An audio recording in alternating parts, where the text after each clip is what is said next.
Hello and welcome to another episode of Useless Information. My name is Darryl Woods, down here in the lower left-hand corner. I work in adult services at Hollywood St. Paul's, and today we are going to be talking about history, and our topic is Typhoid Mary. So, Typhoid Mary was born as Mary Mallon in Ireland in 1869, and she crossed the Atlantic to America at the age of 15.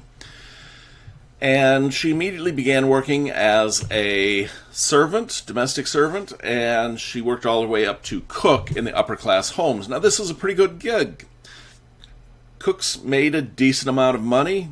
They had a staff, so that kind of earned them some amount of status and respect. And of course, in the upper class homes, she was working in generally very pretty and pristine environments. So it was a nice gig that she had. She enjoyed it quite a bit. As a cook, she had developed a signature dish. She loved to make peach ice cream and serve it to the people that she worked for and their guests as often as possible. So in 1900, within 2 weeks of her employment, residents of this place in New York started contracting typhoid. I have no idea how to pronounce the name of that crazy city name, but the point is, and then she moved to Manhattan in 1901, and members of that family started experiencing diarrhea and fevers, and the poor laundress died of typhoid. Then she went to work for a lawyer, and 7 of the 8 members of the household became ill in her wake. Then in 1904, she worked for Henry Gilsey. In a little more than a week, 4 of the 7 staff members were ill, but no family members. The difference here is that the staff and the family were housed separately. At her next job, the laundress became so ill that she needed to be hospitalized. And all told, in an 8-year span, Mary worked for 8 families as a cook, and 7 of them experienced typhoid outbreaks. Then she went to work for Charles Henry Warren, who had rented a summer home in Oyster Bay, and hired Mary as his cook. And within 3 weeks, 6 of the 11 family members and staffers of the house had contracted the disease, including Mrs. Warren and 2 of the daughters. Mary fled the home shortly after the outbreak. And this makes some amount of sense. Mary was a healthy carrier. So when all of these people are getting sick, she's thinking to herself, oh my goodness, another typhoid outbreak. I better get out of here before I get typhoid, even though she's the one that is spreading it to everybody. Now, in comes George Soper. The owners of this rental home in Oyster Bay, suddenly they couldn't rent out their house anymore because there had been a typhoid outbreak in it. And so they needed to figure out what's causing this typhoid outbreak. So they hired George Soper. He was a civil engineer who'd been curious as to how typhoid could be spreading in these wealthy families. The disease is normally associated with unsanitary conditions, and yet these wealthy families who have, a staff who are constantly cleaning things, how are they getting this typhoid infection? So he suspected that Mallon was a healthy carrier, but he couldn't track her down because, once again, she would quit right after these outbreaks and leave no forwarding address. When he heard that Walter Bowen's family in Park Avenue had contracted typhoid and that they had just hired an Irish cook, he went to go investigate. So he had this encounter with Mary. In his words, he said, I had my first talk with Mary in the kitchen of this house. I was as diplomatic as possible, but I had to say I suspected her of making people sick, and that I wanted specimens of her urine, feces, and blood. It did not take Mary long to react to the suggestion. She seized a carving fork and advanced in my direction. I passed rapidly down the long, narrow hall, through the tall iron gate, and so to the sidewalk.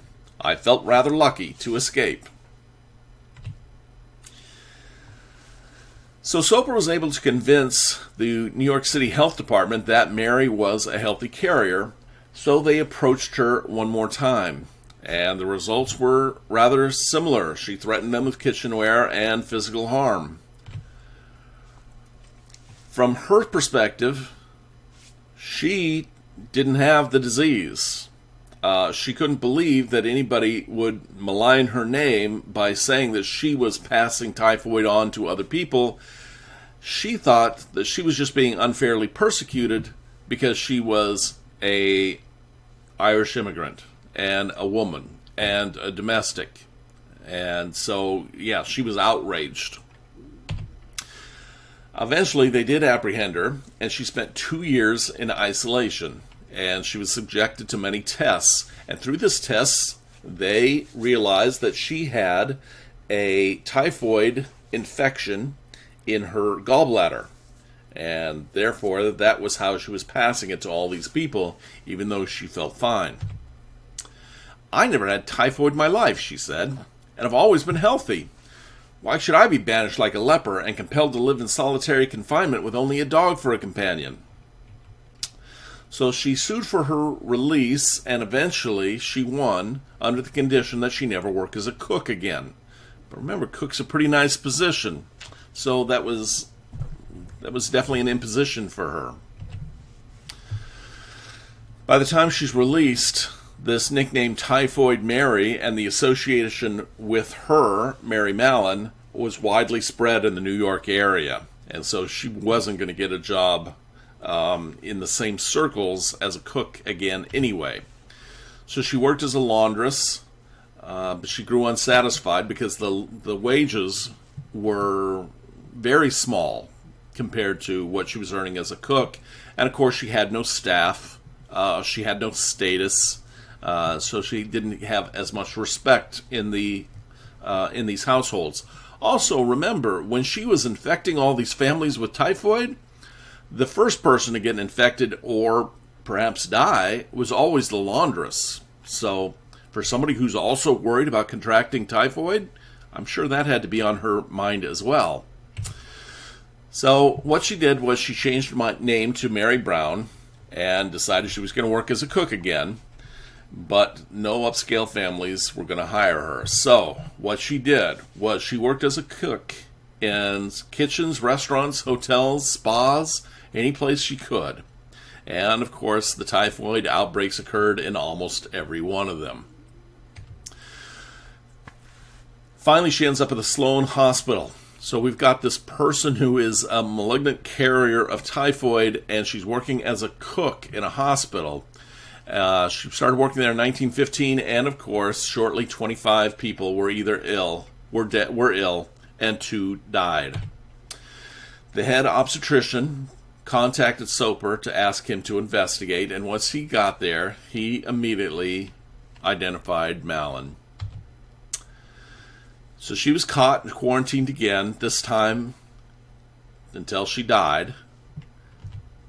She was concretely linked to the infections of 53 people and 3 deaths, but it's estimated she may have infected up to 200 people directly, and more than 3,000 people contracted typhoid indirectly. Typhoid bacteria dies when it is in the cooked food. It reaches a certain temperature, can't stand it, and dies. But it's preserved in cold food, like peach ice cream. So I got much of my information here from these 2 sources, and I want to thank Maya for these wonderful slides, these wonderful images that she provided for us. Thank you so much. And if you enjoyed this, I think you'll probably also enjoy our virtual trivia night that happens every Thursday at 8 o'clock. Go to Facebook and follow this URL, or you can just go to Facebook and type in virtual trivia night and you'll find us. It's a lot of fun that we have every week. And that's it for another week. Please send me questions, comments, and suggestions to this email address, or, seeing this is on Facebook, you can just leave a little comment down below and I'll enjoy it, I guess, hopefully. But it doesn't have to be something that I'm going to enjoy. If you are enjoying it, I'd love to hear from you. If you think there's something I could do better, or you have a suggestion for another category or topic, please send those along also. If I mess something up, please let me know about that too. All right. Till next week. Bye-bye.